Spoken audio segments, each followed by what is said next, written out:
ಗುರುಪೂರ್ಣಿಮೆ ನಿಮಿತ್ತ ಕಾರವಾರದ ದೈವಜ್ಞ ಸಭಾಗೃಹದಲ್ಲಿ ಹಿಂದೂ ಜನಜಾಗೃತಿ ಸಮಿತಿ ವತಿಯಿಂದ ಗುರುಪೂರ್ಣಿಮೆ ಮಹೋತ್ಸವವನ್ನು ವಿಜೃಂಭಣೆಯಿಂದ ಆಚರಿಸಲಾಯಿತು. ಕಾರವಾರದ ದೈವಜ್ಞ ಸಭಾಗೃಹದಲ್ಲಿ ಹಿಂದೂ ಜನಜಾಗೃತಿ ಸಮಿತಿ ವತಿಯಿಂದ ಗುರುಪೂರ್ಣಿಮೆ ಮಹೋತ್ಸವ ಆಚರಿಸಲಾಯಿತು. ಮೊದಲು ವ್ಯಾಸಪೂಜೆ ಹಾಗೂ ಹಿಂದೂ ಜನಜಾಗೃತಿ ಸಮಿತಿಯ ಅಟವಲೆ ಗುರುಗಳಾದ ಭಕ್ತರಾಜ್ ಮಹಾರಾಜರ ಭಾವಚಿತ್ರಕ್ಕೆ ಪೂಜೆ ಸಲ್ಲಿಸಲಾಯಿತು. ಬಾಲಾಜಿ ಅಟವಲೆ ಅವರು ಸಮಾಜಕ್ಕೆ ನೀಡಿದ ಸಾಧನೆ ಕುರಿತು ಸನಾತನ ಸಾಧಕಿ ಶ್ರೀಮತಿ ತಾರಾ ವಿವರಿಸಿದರು.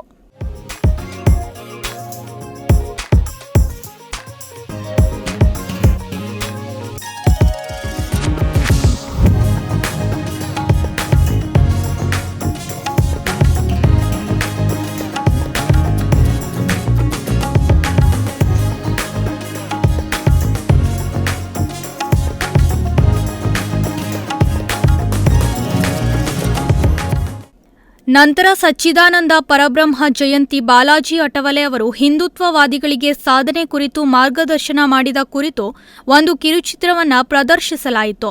ಕಾರ್ಯಕ್ರಮಕ್ಕೆ ಆಗಮಿಸಿದ ಮುಖ್ಯ ಅತಿಥಿಗಳಾದ ಕಾರವಾರದ ಸರ್ಕಾರಿ ಆಸ್ಪತ್ರೆಯ ಆಯುರ್ವೇದಿಕ ವೈದ್ಯರಾದ ಮಲ್ಲಿಕಾರ್ಜುನ್ ಹಿರೇಮಠ್ ಗುರುಪೂರ್ಣಿಮಾ ನಿಮಿತ್ತ ಗುರು ಶಿಷ್ಯರ ಮಹತ್ವವನ್ನು ಹೇಳಿದರು. ಹಿಂದೂ ಜನಜಾಗೃತಿ ಸಮಿತಿಯ ವಿನಾಯಕ್ ಶೆಟ್ಟಿ ಸ್ವಾಗತಿಸಿದರು. ನಂತರ ಹಿಂದೂ ಜನಜಾಗೃತಿಯ ಮುಖ್ಯ ವಕ್ತಾರರಾದ ಬೆಂಗಳೂರಿನ ಪ್ರೊಫೆಸರ್ ಶಾರದಾ ಆನಂದಮಯ ಜೀವನಕ್ಕಾಗಿ ಆಧ್ಯಾತ್ಮ ಈ ವಿಷಯದ ಕುರಿತು ಮಾರ್ಗದರ್ಶನ ಮಾಡಿದರು.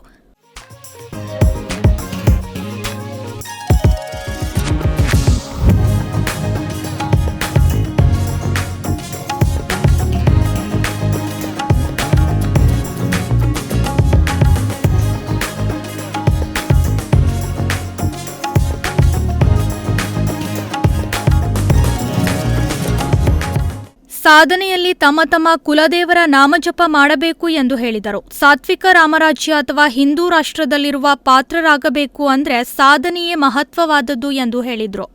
ಕಾರ್ಯಕ್ರಮದ ಕೊನೆಯಲ್ಲಿ ಹಿಂದೂ ಜನಜಾಗೃತಿ ಸಮಿತಿಯ ವಿಶ್ವವ್ಯಾಪಿ ಕಾರ್ಯದ ಕುರಿತು ಕಿರುಚಿತ್ರ ಪ್ರದರ್ಶಿಸಲಾಯಿತು.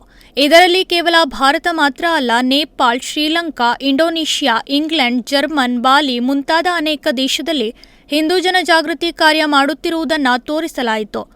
ಇನ್ನು ಕುಮಾರಿ ಮೇಘನಾ ಗಾಂವ್ಕರ್ ನಿರೂಪಿಸಿದ್ರೆ ಶ್ರೀಮತಿ ಗೀತಾ ಶೈಲ್ ದಂಪತಿಗಳು ಪೂಜೆಯನ್ನ ನೆರವೇರಿಸಿದ್ರು. Nudisiri news desk Honnavar.